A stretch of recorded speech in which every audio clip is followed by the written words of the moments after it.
Pada mata kuliah Statistik Penelitian, sekarang kita akan membahas uji Chi kuadrat. Mulai dengan perkenalan, aku Iksan Aji. Aku Dadan. Aku Nazwa Nuralifah. Mari kita belajar bersama. Halo semuanya, selamat datang di sesi bedah materi kita kali ini. Hari ini, kita bakal membedah tuntas gimana sih persisnya para peneliti itu pakai hipotesis terstruktur buat ngungkapin sebuah kebenaran dari tumpukan data. Kita mulai dengan ngebahas satu miskonsepsi yang lumayan gede soal sains nih. Pernah kepikiran gak sih apakah sains itu benar-benar bisa membuktikan segalanya? Sering kan kita dengar istilah udah dibuktikan secara ilmiah. Tapi tunggu dulu, apakah beneran gitu kerjanya sains di dunia nyata? Masuk ke bagian pertama. Apa itu hipotesis? Oke, sebelum kita pusing mikirin data atau turun ke lapangan, kita harus mulai dari titik nol dari setiap riset, yaitu nemuin masalahnya dan merumuskan hipotesis.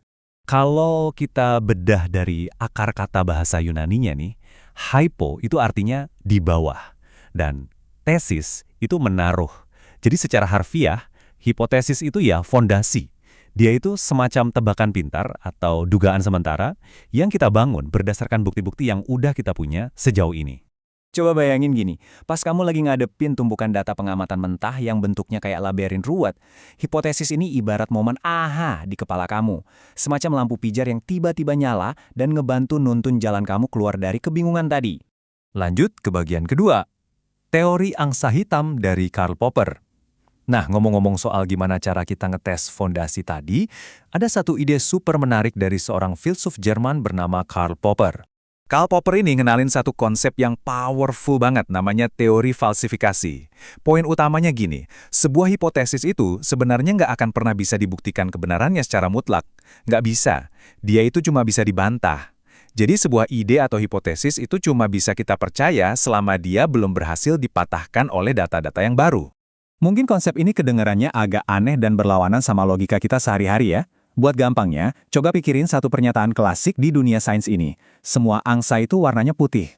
Gini perbandingannya, buat ngebuktiin kalau semua angsa itu putih, kamu harus ngejalanin misi mustahil, ngecek setiap angsa yang ada di seluruh pelosok bumi. Tapi buat ngebantah pernyataan itu, gampang banget. Kamu cuma butuh nemuin satu aja. Iya, cukup satu ekor angsa hitam. Dan boom, detik itu juga hipotesis awal kamu langsung hancur. Konsep sains itu sejatinya ya gitu, berlomba-lomba nyari angsa hitam buat nguji seberapa tahan banting hipotesis kita. Kita masuk ke bagian ketiga, 4 langkah uji hipotesis. Oke, sekarang kita turunin filosofi tingkat tinggi tadi ke dunia praktis. Gimana sih cara kita beneran menyiksa ide-ide tadi pakai statistik? Simpelnya, uji hipotesis itu adalah proses formal di mana kita ngambil data sampel yang ada di tangan kita, terus kita pakai metode statistik buat ngelihat apakah tebakan awal kita tadi bakal bertahan atau malah rontok pas ketemu sama angka yang nyata. Dan ini aturan mainnya. Apapun jenis riset yang kamu kerjain, pasti bakal melewatin 4 tahap fundamental ini. 1. Bikin rumusan hipotesisnya. 2. Pilih uji statistik yang paling cocok sama sampel kamu. 3. Jalanin tesnya. Dan 4. Tarik kesimpulan. Ini kerangka mutlak biar temuan kamu valid. Lanjut ke bagian keempat, uji chi-square independen. Nah, sekarang kita zoom in lebih dalam lagi buat ngeliat gimana sih 4 langkah umum tadi dipakai di satu uji statistik spesifik yang lumayan populer. Uji chi-square independen ini bakal kepake banget kalau data kamu itu ngebahas perbandingan 2 variabel kategorik. Lebih spesifiknya lagi proporsi yang sifatnya nggak berpasangan. Maksudnya tuh 2 kelompok datanya beneran beda dan nggak saling berhubungan sama sekali. Kayak kamu ngebandingin grup pasien yang dikasih obat A sama grup pasien lain yang dikasih obat B. Ini alat yang mantap banget buat nyari tahu ada nggak sih perbedaan yang bermakna di antara keduanya. Kalau kita balikin ke kerangka 4 langkah kita tadi, alurnya tetap sama. Tapi perhatiin deh di langkah ketiganya. Di sini kamu nggak cuma sekedar ngejalanin tes, tapi kamu secara spesifik harus ngitung yang namanya chi-square hitung. Terus angka itu diadu sama chi-square tabel yang jadi standar bakunya. Nah, dari hasil adu angka itulah, kita baru berani maju ke langkah keempat buat bikin kesimpulan akhir. Jadi, buat penutup nih, pas kamu nanti lagi ngerjain 4 langkah tadi, dan pakai uji macam chi-square di riset kamu sendiri, selalu ingat prinsipnya Karl Popper tadi ya. Tanyain pertanyaan provokatif ini ke diri kamu sendiri. Di lautan data yang lagi aku kumpulin ini, kira-kira di sebelah mana ya si angsa hitamnya sembunyi? Teruslah menguji, teruslah mencari, dan biarkan data yang berbicara. Sampai jumpa di sesi berikutnya. Halo semuanya, selamat datang di sesi penjelasan kali ini. Nah, hari ini kita bakal ngebongkar satu konsep yang benar-benar jadi pondasi buat semua penelitian, yaitu merumuskan hipotesis. Pernah kepikiran nggak sih gimana seorang peneliti mulai membuktikan sesuatu? Semuanya berawal dari sini. Terdapat dua jenis hipotesis. Kita kenalan dulu sama dua pemain utama yang bakal terus-terusan berhadapan. Di satu sisi, kita punya kondisi dasar yang cuma ngewakilin status quo, biasa-biasa aja, yaitu H0, hipotesis nol atau nol hipotesis. Dan di sisi seberangnya, ini dia sang penantang yang selalu bawa angin perubahan. H, hipotesis alternatif atau alternative hypothesis. Biar kita benar-benar paham bedanya dua pemain ini, kita bakal kayak lagi menginterogasi mereka lewat beberapa kriteria nih. Kita bakal ngebedah mereka berdasarkan aspek, H0 hipotesis nol, dan H hipotesis alternatif. Yuk kita lihat gimana hasil perbandingannya. Kita mulai dari yang paling dasar, makna. Buat H0, maknanya adalah representasi status quo. Ini tuh ibaratnya kondisi normal, aman, nggak ada yang aneh-aneh. Sementara itu, buat H, maknanya adalah kebalikan dari H0. Nah, ini yang seru, karena apapun kondisi biasa aja yang diklaim sama H0, si H ini akan selalu ngambil posisi buat menentangnya. Lanjut ke aspek berikutnya, yaitu pernyataan. Ini penting banget ya, jadi tolong disimak. Pernyataan untuk H0 itu secara tegas bilang tidak ada hubungan, atau tidak ada perbedaan, atau distribusi sesuai. Ingat ya, kata kuncinya tidak ada. Nah, sebaliknya, pernyataan dari sang penantang kita yaitu HA, bunyinya ada hubungan, atau ada perbedaan, atau distribusi tidak sesuai. Fokus di kata ada. Disinilah garis batasnya benar-benar ditarik dengan sangat jelas. Terus, gimana soal keyakinan dari mereka berdua? Untuk H0, keyakinannya tuh dianggap benar sampai terbukti salah. Udah persis kayak asas praduga tak bersalah aja ya. Konservatif banget. Tapi kalau untuk H, keyakinannya adalah diharapkan oleh peneliti. Kenapa? Karena peneliti itu justru menaruh harapan besar banget di H ini. Disinilah letak penemuan baru atau hubungan menarik yang lagi capek-capek dicari sama mereka. Dan itu ngebawa kita ke aspek terakhir, yaitu tujuan. Tujuan dari H0 adalah ingin diuji dan ditolak oleh peneliti. Betul banget, peneliti justru pengen banget meruntuhkan si H0 ini. Jadi secara konklusif, tujuan untuk HA adalah ingin dibuktikan kebenarannya. Pada akhirnya, seluruh keringat dan kerja keras di sebuah penelitian itu tujuannya cuma satu, yaitu memvalidasi hipotesis alternatif ini. Titik. Oke, sekarang kita udah tahu ya siapa aja pemainnya. Catatan penting untuk uji Chi kuadrat. Mari kita cerna aturan baku ini pelan-pelan ya. Aturan pertama, uji Chi kuadrat hampir selalu bersifat non-directional atau dua arah. Maksudnya, H nggak menyebutkan arah kayak lebih tinggi atau lebih rendah. Dia cuma menyatakan ada hubungan atau perbedaan. Aturan kedua, H0 selalu berisi pernyataan tidak ada hubungan atau distribusi sesuai harapan. Dan aturan ketiga, peneliti biasanya mengharapkan H diterima dan H0 ditolak. Tiga pilar ini benar-benar krusial buat diingat. Cukup bahas teorinya, sekarang kita lihat penerapannya. Contoh hipotesis uji Chi kuadrat. Coba bayangin kamu lagi jadi detektif data nih. Kasus pertama yang kita tangani, 1. Uji independensi, yaitu hubungan antar variabel. Kita lagi menyelidiki latar belakang orang-orang. Asumsi awal kita itu begini, H0, tidak ada hubungan antara tingkat pendidikan dengan minat berwirausaha. Jadi berasumsi kalau ya semuanya cuma kebetulan aja. Tapi sebagai detektif, kamu nggak gampang percaya kan? Kamu ajuin bantahan yang bunyinya, HA, ada hubungan antara tingkat pendidikan dengan minat berwirausaha. Nah loh, misi kamu sekarang adalah ngumpulin data valid buat mematahkan si status quo ini. Lanjut ke kasus kedua, nuansanya agak beda nih. 2. Uji goodness of fit atau kesesuaian distribusi. Kalau yang ini bukan soal cari hubungan, tapi ngecek apakah kenyataan di lapangan itu sesuai sama prediksi kita.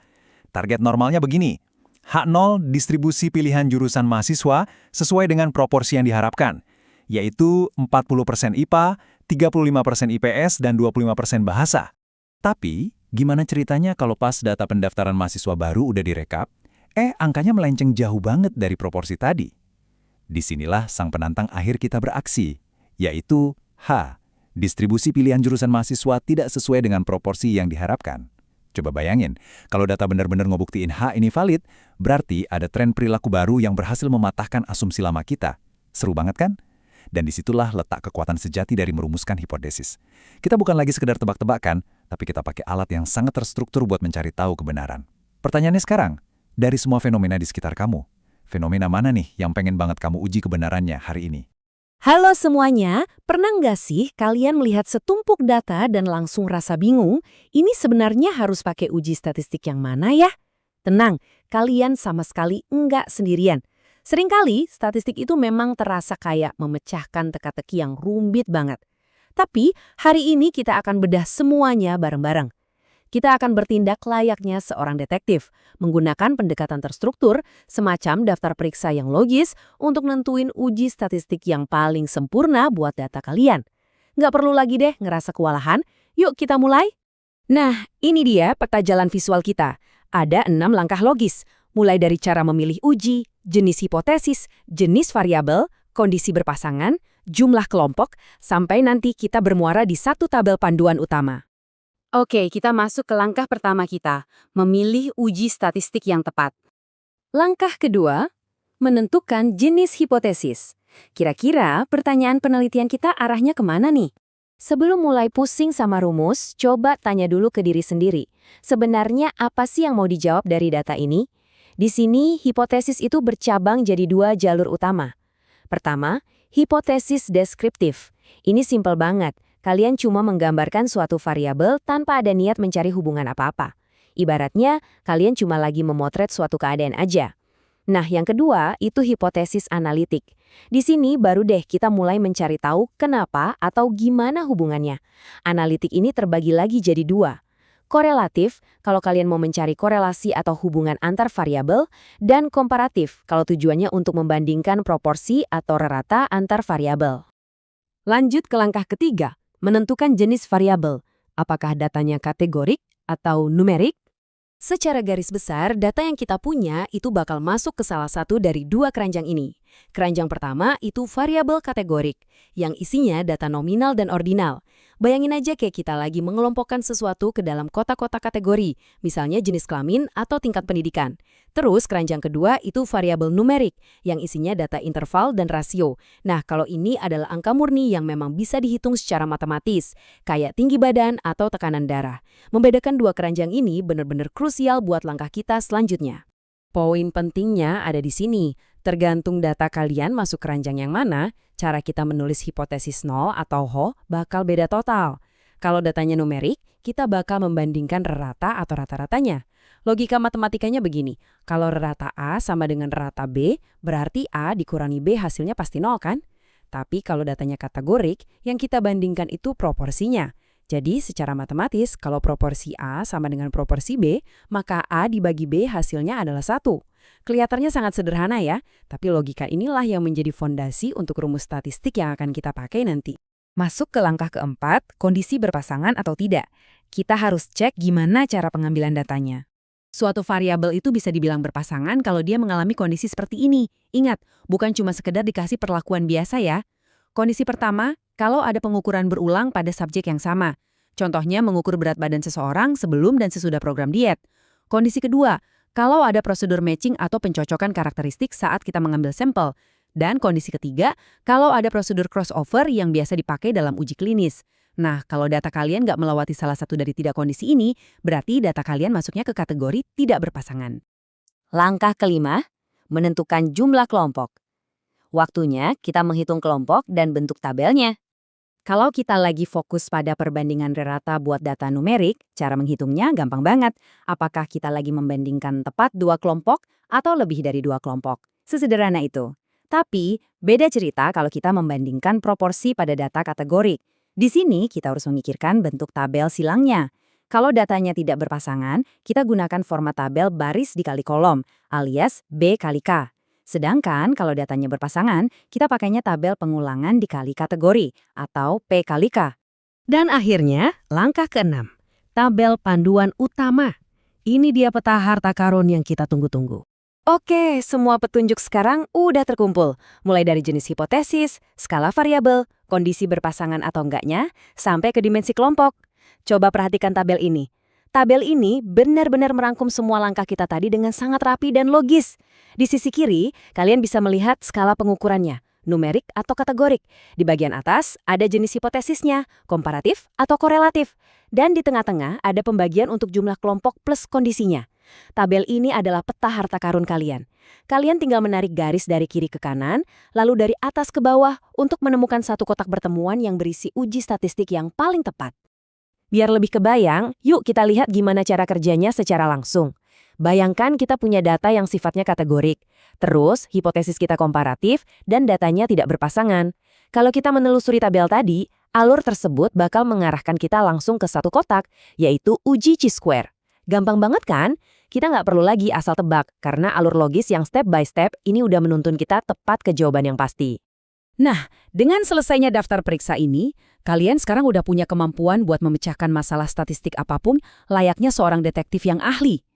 Dari semua uji yang ada di tabel tadi, uji chi-square itu adalah salah satu yang paling sering muncul dan super menarik buat dipelajari. Jadi pertanyaannya sekarang, apakah kalian siap untuk membedah lebih dalam tentang bagaimana sebenarnya uji chi-square ini bekerja? Sampai jumpa di penjelasan kita selanjutnya, dan teruslah belajar dengan terstruktur.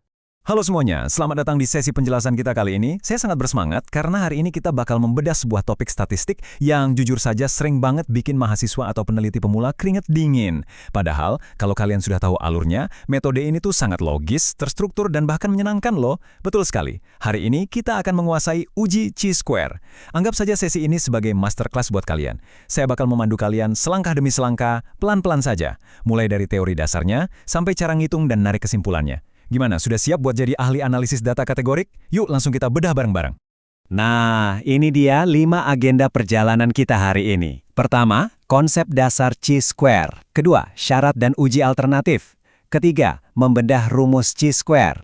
Keempat, langkah perhitungan kasus. Dan yang kelima, menarik kesimpulan akhir. Oke, kita masuk ke bagian 1, yaitu konsep dasar chi-square. Tahukah kalian kalau chi-square itu sebenarnya punya 3 fungsi utama? Pertama, ada independency test. Ini dipakai untuk mencari tahu apakah ada hubungan antara dua variabel. Lalu ada homogeneity test buat menilai kesamaan karakteristik antar beberapa kelompok. Dan yang ketiga, goodness of fit. Ini untuk melihat apakah sampel kita sesuai dengan karakteristik populasinya. Nah, supaya lebih fokus, di masterclass hari ini kita bakal pakai satu kacamata saja, yaitu melihat fungsi chi-square secara eksklusif sebagai independency test. Terus, apa sih sebenarnya independency test ini? Gampangnya gini, ini adalah sebuah uji statistik analitik komparatif. Tujuannya simpel, buat membandingkan dua variabel kategorik yang tidak berpasangan atau saling independen. Kata kuncinya di sini adalah kategorik ya. Jadi kita ngomongin soal data yang bentuknya pengelompokan atau proporsi, bukan angka ukur berskala kontinu kayak berat badan atau tinggi badan. Intinya, kita pengen banget cari tahu, apakah kategori A punya hubungan yang bermakna dengan kategori B? Lanjut ke bagian 2, syarat dan uji alternatif. Sama seperti uji statistik lainnya, chi-square ini punya aturan main yang cukup ketat loh. Coba perhatikan syarat-syarat ini. Pertama, besar sampel penelitian kita idealnya di atas 40. Kedua, nah ini harga mati ya, nggak boleh ada satu sel pun yang nilai frekuensi observasi atau kenyataannya bernilai 0. Dan ketiga, untuk frekuensi harapan yang nilainya di bawah 5, jumlahnya itu nggak boleh lebih dari 20% dari total semua sel yang ada di tabel. Kalau syarat terpenuhi, lampu hijau, kita bisa langsung pakai chi-square. Tapi gimana kalau ternyata lampu merah? Gimana kalau data kalian melanggar syarat-syarat tadi? Tenang, jangan panik dulu. Dalam statistik, selalu ada jalan keluar. Kalau data kalian nggak memenuhi syarat awal, kita bisa pakai uji alternatif. Misalnya nih, untuk tabel berukuran 2x2, kita bisa beralih pakai uji Exact-Fisher. Kalau bentuk tabelnya 2x K, solusinya pakai Kolmogorov-Smirnov. Atau, kalau bentuk tabelnya lebih kompleks, kita bisa mencoba menyederhanakan tabelnya dengan menggabungkan sel-sel tertentu, baru setelah itu kita uji ulang. Jadi santai saja, selalu ada rencana B. Sekarang kita masuk ke bagian 3, membedah rumus chi-square. Mari kita lihat sebuah kasus misteri, biar lebih kebayang. Ceritanya, ada seorang peneliti yang pengen tahu, kira-kira ada nggak sih hubungan antara lokasi pabrik tempat seseorang bekerja dengan keluhan mata kering? Di matriks 2x2 ini, di sisi kiri ada lokasi, pabrik A dan pabrik B. Di bagian atas ada gejala, mata kering positif dan negatif. Nah, kalau kalian lihat di dalam kotak atau sel tabelnya, ada dua jenis angka. Angka yang di luar tanda kurung itu adalah nilai observasi alias data asli temuan di lapangan. Kita sebut saja nilai O. Sedangkan angka yang di dalam kurung itu namanya nilai harapan atau ekspektasi. Kita sebut nilai E. Nilai E ini tuh semacam tebakan matematis, frekuensi yang seharusnya muncul kalau seandainya lokasi pabrik benar-benar nggak ada hubungannya sama keluhan mata kering. Dan ini dia bintang utama kita, rumus uji chi-square. Jujur aja, kelihatannya lumayan mengintimidasi kan dengan simbol sigma yang besar itu, tapi percaya deh, ini sebenarnya gampang banget kalau dibaca pelan-pelan. Rumus ini intinya cuma minta kita ngelakuin satu hal sederhana. Ambil nilai observasi, kurangi dengan nilai harapan. Terus hasilnya dikuadratkan, setelah itu bagi hasil kuadrat tadi dengan nilai harapannya. Terus simbol sigma di depan itu buat apa? Itu cuma instruksi untuk ngejumlahin semua hasil dari perhitungan tiap sel tadi. Sangat masuk akal kan? Kita cuma membandingkan kenyataan di lapangan dengan harapan secara matematis, sesederhana itu. Oke, masuk ke bagian 4, langkah perhitungan kasus. Supaya kepala kita nggak kelebihan beban mikirin angka, mari kita pecah perhitungannya jadi 4 langkah ringan. Kita lakuin bareng-bareng ya. Langkah pertama, pastikan kita udah punya nilai frekuensi harapan atau nilai E. Di kasus kita tadi, angka ini udah disiapkan di dalam tanda kurung. Langkah kedua, kurangi nilai observasi dengan nilai harapan. Langkah ketiga, kuadratkan selisihnya supaya nilainya jadi selalu positif. Dan langkah keempat, bagi hasil kuadrat tadi dengan frekuensi harapannya. Kita tinggal ulang-ulang terus 4 langkah ini untuk semua sel di tabel kita, yaitu sel A, B, C, dan D. Yuk kita aplikasikan rumusnya ke angka benaran. Mulai dari sel A ya, kita punya observasi 45 dan harapan 39,1. Kita kurangi, lalu kuadratkan, terus bagi dengan 39,1. Hasilnya dapat 0,89. Lakukan hal persis sama buat sel B, keluarlah angka 1,67. Lanjut ke sel C, dapat 0,97. Dan terakhir, sel D, hasilnya 1,82. Karena rumus kita tadi punya tanda sigma, berarti langkah finalnya adalah menjumlahkan keempat angka ini. Jadi, 0,89 ditambah 1,67 ditambah 0,97 ditambah 1,82. Dan voila, keluarlah angka akhirnya, 5,35. Tolong ingat dan catat angka ini baik-baik ya. Angka 5,35 inilah yang kita sebut sebagai nilai chi-square hitung. Ini adalah tonggak sejarah penting buat sesi kita hari ini loh. Kalian baru saja sukses mengubah setumpuk data mentah menjadi satu nilai statistik murni. Nah, sebagai intermezzo sebentar nih, kalian masih ingat kan uji alternatif Exact-Fisher yang sempat kita bahas di awal tadi? Kalau ternyata tabel 2x2 kita gagal memenuhi syarat chi-square, perhitungannya bakal kelihatan kayak gini. Coba perhatikan, rumusnya melibatkan banyak sekali operasi faktorial, ditandai dengan simbol tanda seru itu. Cukup berat dan lumayan panjang ya kalau dihitung secara manual. Dan tahukah kalian, dari hitungan Fisher yang panjang itu, hasil akhirnya bukanlah nilai hitung seperti chi-square tadi, melainkan langsung berupa probabilitas atau p-value. Di contoh ini, p-value-nya adalah 0,1143 yang nantinya tinggal dibandingkan dengan tingkat signifikansi penelitian kita. Tapi, cukup ya intermezzonya? Mari kita balik lagi fokus ke kasus utama chi-square kita, karena perjalanan kita belum benar-benar selesai. Tibalah kita di bagian 5 yang paling ditunggu-tunggu, menarik kesimpulan akhir. Oke, tadi kita udah pegang angka hitung sebesar 5,35. Nah, buat tahu apa makna dari angka ini, kita butuh sebuah pembanding dari yang namanya grafik distribusi chi-square. Satu catatan penting buat kalian, nilai chi-square itu selalu positif, karena dia kan hasil dari pengkuadratan ya. Tapi bentuk lengkungan kurvanya ini bisa beda-beda, tergantung dari degree of freedom atau derajat kebebasan. Cara ngitung derajat kebebasan ini gampang banget kok. Jumlah baris dikurangi 1 dikali dengan jumlah kolom dikurangi 1. Karena tabel pabrik kita tadi ukurannya 2 baris dan 2 kolom, maka derajat kebebasannya adalah 1 dikali 1, yaitu 1. Ini dia momen pembuktiannya. Dengan derajat kebebasan bernilai 1 dan tingkat signifikansi alfa yang biasa kita pakai, yaitu 0,05, kita bisa lihat di tabel bahwa nilai kritis chi-square-nya adalah 3,841. Sekarang, coba kita bandingkan. Nilai hitung yang udah susah-susah kita cari tadi kan 5,35. Angka 5,35 ini letaknya ada jauh di sebelah kanan batas kritis 3,841. Artinya apa? Angka hitung kita masuk ke zona merah alias zona penolakan. Jadi, inilah kesimpulan paripurnanya. Karena nilai hitung 5,35 jauh lebih besar dari nilai tabel 3,841, maka hipotesis 0 alias HO resmi ditolak. Artinya, secara statistik, terbukti ada hubungan yang bermakna antara lokasi pekerjaan di pabrik dengan keluhan mata kering pada karyawan. Misteri terpecahkan, luar biasa bukan? kalian baru aja sukses menavigasi kompleksitas uji Chikware independen dari awal kenalan sampai bisa narik kesimpulan dengan sangat terstruktur. Nah, sebelum kita akhiri, saya mau kasih satu pertanyaan buat kalian bawa pulang. Kira-kira misteri data apa nih di lingkungan kerja atau kampus kalian yang lagi nunggu buat dibongkar kebenarannya pakai metode Chi-square ini? Terima kasih sudah belajar dan berproses bareng saya di sesi ini. Selamat mempraktikkan dan sampai jumpa di penjelasan analitik kita yang berikutnya.